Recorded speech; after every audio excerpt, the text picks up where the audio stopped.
Aloha and mabuhay. Welcome to Pinoy Power Hawaii here on ThinkTech Hawaii.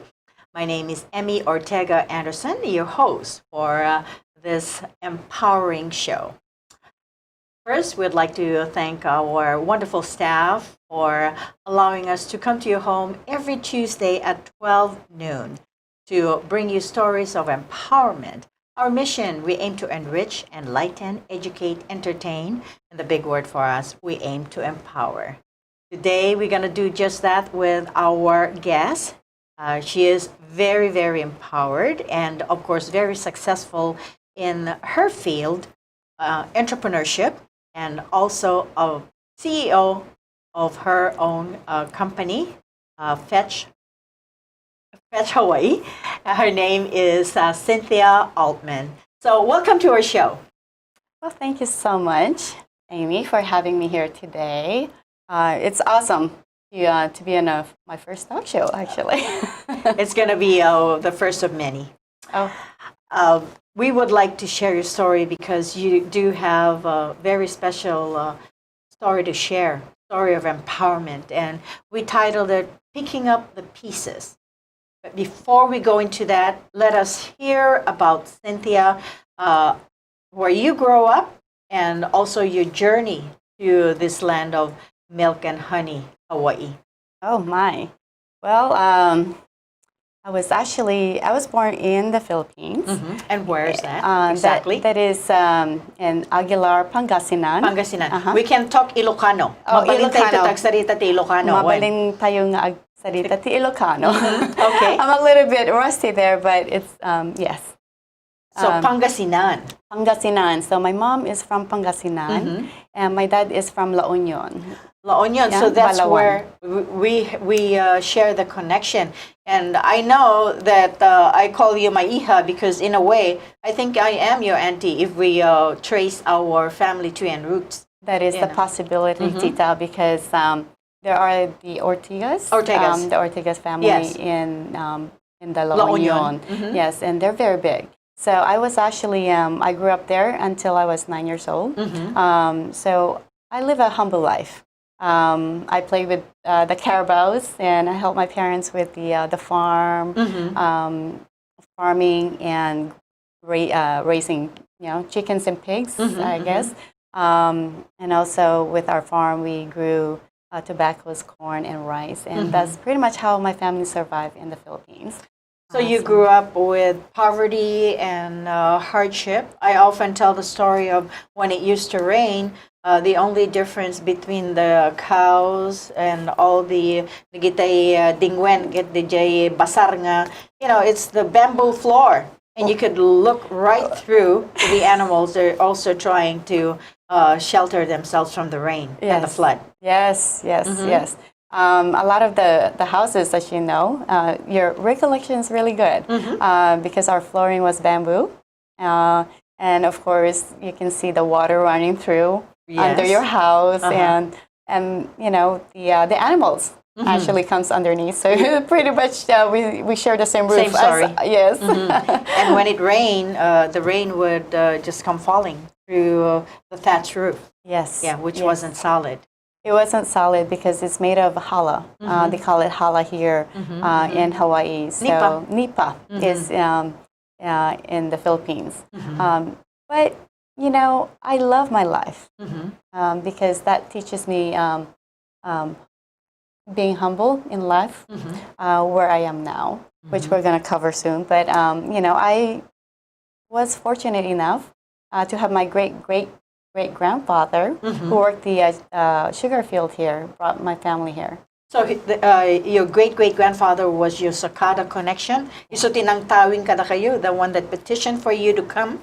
Uwan tita. Okay. Uwan tita. Isuti ko nagpetition kanyami with my whole family. Was he part of the first wave of Sakada? If we could. Yes. Please mention his name. His name is Maximo Ocarisa. That's his name, Apo Maximo.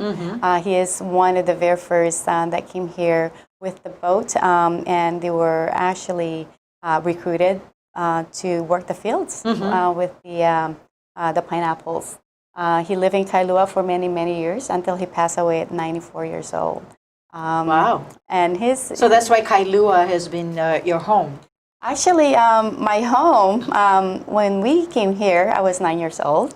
When the time has come for us to be here, we actually live in Palolo Valley first for my 5 years of being here, learning, what American life is all about.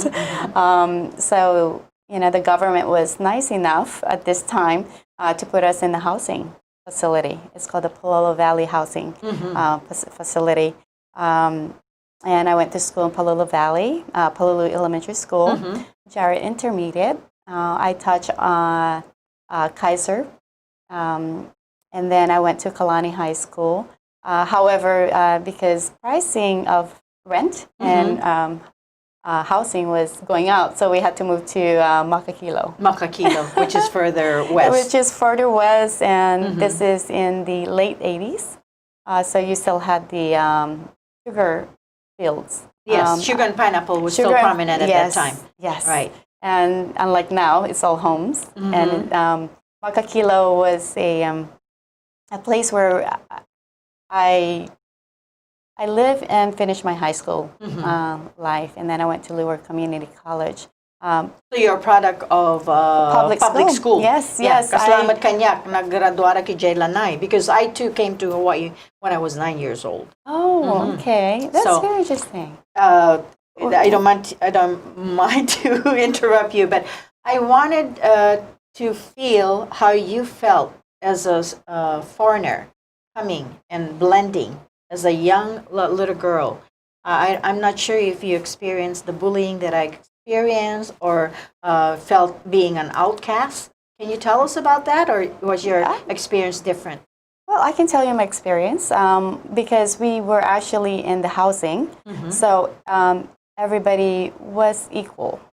My mother was smart enough, Sisa is my mother, she was smart enough to befriend a lot of the Samoan mothers. Okay. So because of that and because of that relationship, I was protected by a lot of my Samoan friends. Wow. Yes. You got the Samoan Tita. Yes, the Tuiluma family. Shout out to them because they did actually took care of me through my elementary school and my intermediate school.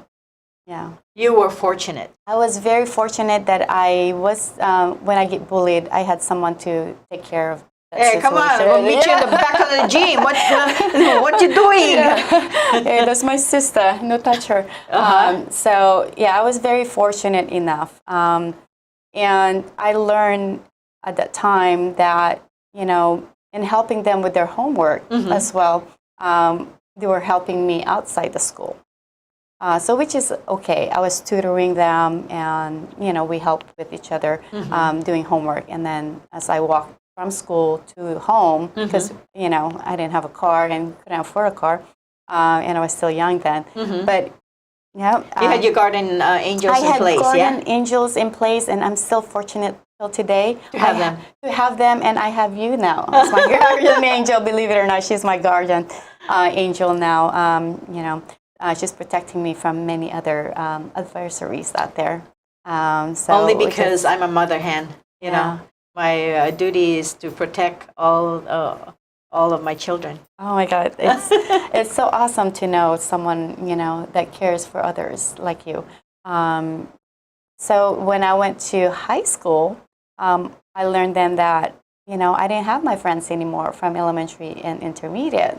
So because you couldn't bring them with you, right? Because I couldn't bring them with me because I was moving. And one of the things that my father had taught me was that if I only joined a lot of the clubs, and then I was okay. He knows where my parents knew where I was, and then they would pick me up from school.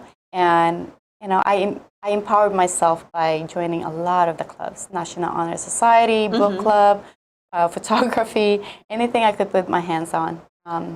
So you became an active participant rather than just watching from the sidelines. Yes. I was very proactive in order to get myself in a better place. And then I tried for when I moved to James Campbell High School. That's where I actually graduated. Shout out to Savers. Yay, Savers!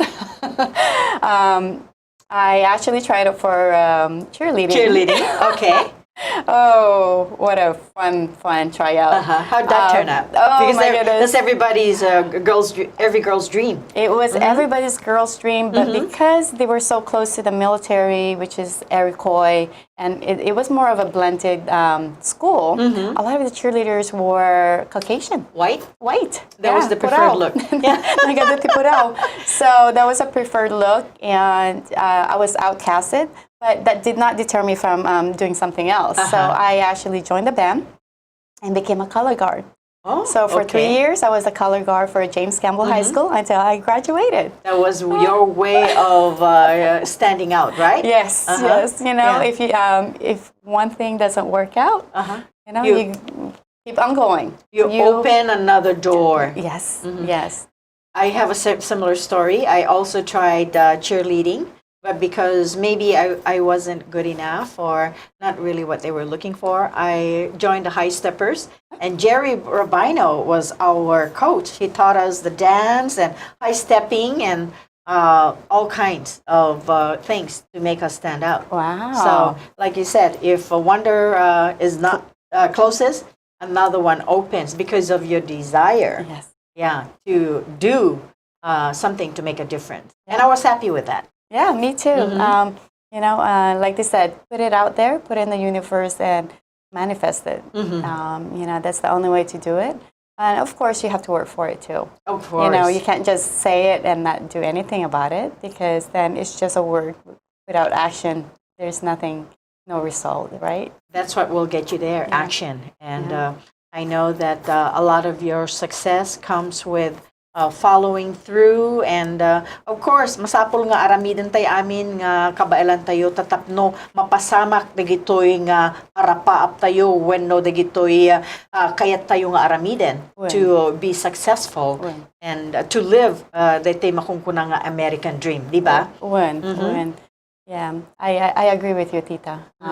You know, awanti biang nga nasyaat, no, awanti trabaho. No haamo nga daytay sikang mismo ti aggamulo, sikang mismo ti agtrabaho tatapnon daytoy resulta ket daytay makungkuna nga kukwam bukod mo nga trabaho daytoy. When and that is something that we learn from our parents. You know, like they always say, learn from your parents. Sometimes they may not give you everything, but they are giving and teaching you knowledge and the tools to you know, to get you ready for your future. What is a profound lesson that you learned from your great-grandfather, Ocarisa? Ana Dijay? Well, the one thing that stands out, and I'll share you mine. Okay.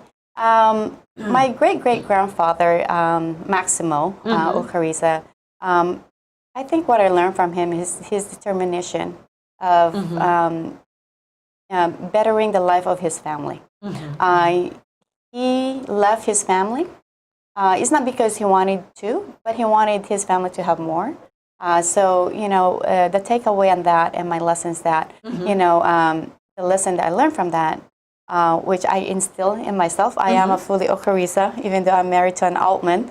And the Altman family is wonderful too. And we'll touch on them soon on the second part. But the Ocarisa family is a very loving, caring family. Family is everything to them, really is. And, you know, my grandfather, again, did not leave the Philippines. It's because to take care of himself and to, you know, create a better life for himself, but for his family. Okay. And we're going to hang on to that thought, but I'd like to quickly share what my grandfather taught me, what stuck with me. Kunana no kwakit di ka agtagtagari agbuya kalata si imam dagiti aramid dagiti tattao nga dagitoy dadakkel nga tattao dagiti powerful nga tattao ta baka addanto masursuro maalat mo nga usarem to no kasapulam daytoy nga adal. And that has always stuck with me through my grandfather. There are times when we need to be silent and just watch and observe and just ponder on the things that the powerful people do, and perhaps we can emulate. Yeah, that's true. We're going to come back with our conversation with Cynthia Ocarisa Altman and tell you the other half of her success story here on Pinoy Power Hawaii. We'll be right back. Aloha, I'm Gwen Harris, the host here at ThinkTech Hawaii, a digital media company serving the people of Hawaii. We provide a video platform for citizen journalists to raise public awareness in Hawaii. We are a Hawaii nonprofit that depends on the generosity of the supporters to keep on going. We'd be grateful if you'd go to thinktechhawaii.com and make a donation to support us now. Thanks so much.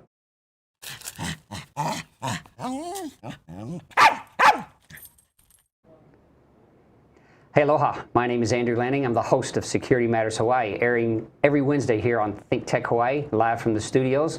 I'll bring you guests. I'll bring you information about the things in security that matter to keeping you safe, your coworkers safe, your family safe, to keep our community safe. We want to teach you about those things in our industry that, may be a little outside of your experience. So please join me, because security matters. Aloha.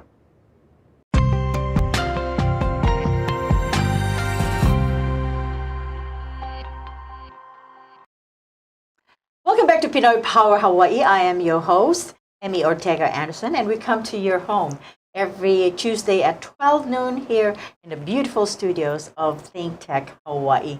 Again, we thank our sponsors, those who make it happen through ThinkTech Hawaii. With your generous donation, we are able to continue to bring empowering shows like my show today. So we want to say, mahalo, maraming salamat po. We want to continue with our conversation with Cynthia Altman, a story of success and empowerment. So you have just heard her humble story, her beginning, and I can relate to what you're saying. But there is a part of you that have been able to live a life that most of us desire, and yet we have yet to discover that. Tell us about your success and how you met the men of your dreams and created this wonderful family. Yes. Oh my goodness. That sure is a fairy tale, Tita. It is. It is. Napintas nga historia that I can tell my kids, or my kids actually is living also with me, the life that my husband. So, Tell us about your wonderful Altman family. Oh, yes. The Altman family are a wonderful family. So I was in school to be a dentist. But then I decided maybe hygienist was a better suit for me. So I was going to school to be a hygienist at KCC. And then one night I go out with friends, and then I met a Filipino lady with her boyfriend and a third wheel man, a gentleman with them. I became friends with this lady because she's Filipina, so we, were able to speak in our own tongue, and it was amazing. So that was in the early 90s, and they would invite me as a fourth wheel, alongside with, my future husband, of course. And we actually were friends, dated for a year. And then I think he was, how you say? Searching also. The words right out of my mouth. Looking. He was looking, and I was not looking, actually, because I actually was dating someone else at that time. But it wasn't working out, and I used to tell the lady, my new friend, that I was not very happy. So it didn't faze me. So we all were friends, and then he asked me out finally. He did? Yeah, he did. After how did he ask you? Well, he actually says, I'm taking my friends in the boat. I said, okay. And so I called my new girlfriend. I say, are you going for the boat ride? She said, yeah. But I had asked Howard Altman was my late husband,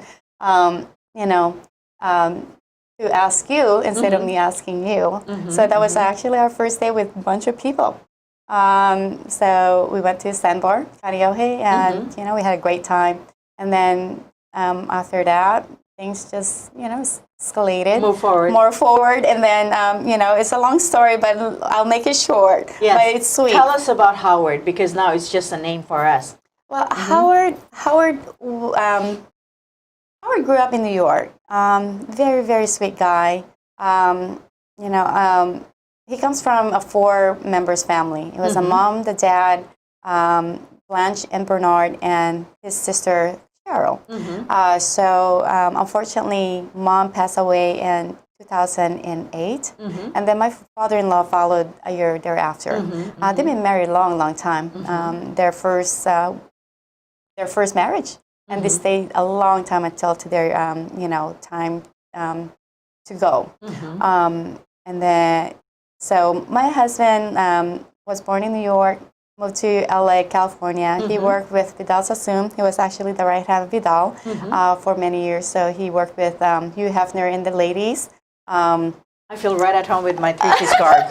Yeah, I'm ready to go to the Playboy Mansion and have a pool party. Well, I'm coordinated with your color. So we're good. Okay. We're good. Okay, so Vidal Sassoon Empire. Empire. Okay. So he built up with Vidal, and then of course, he got married. One of Hugh Hefner's girl, Miss October, beautiful lady. I'm still friends with her to this day. Her name is Cynthia also. Wow. But she's blonde. She's blonde, I'm brunette. So don't get that mixed up. Okay. This is napintas nga babae ito lang. Okay. And they moved to Hawaii because he found another company to bring here to Hawaii, which we did not have. It was a contact lens company. Oh, okay. So he actually opened up Hawaii in Guam, and then they got divorced, But he is a very successful, loving husband.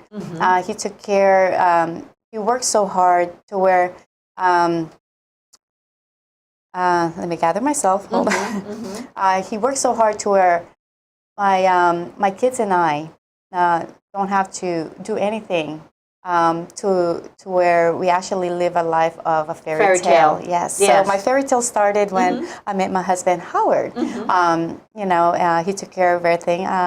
One of those things that I really didn't have to work. However, I'm not a person to just stay and not work. So I asked him what we can do, and I actually became a eyewear designer with no skills or schooling because he trusted my judgment, and he trained you. He trained me. So we used to travel to. That's one of our company. We traveled to Hong Kong and China to get the eyewear. And these are if you guys go to your eye doctors and you can't afford those designer brands. They're the ones that, again, my heart is to help others. We came up with the inexpensive, not cheap. Don't say cheap, everybody. It's inexpensive glasses out there that's affordable for the insurance. Yes. So we started that, a company to help out the ones that need it. And then we actually sold it. And many other businesses also that we owned. We actually owned Hawaiian Blend, which is the sunscreen. You still can see it today at ABC store. So that was your baby, Hawaiian Blend, and then the eyewear. The eyewear, yeah. What was the brand? No name brand.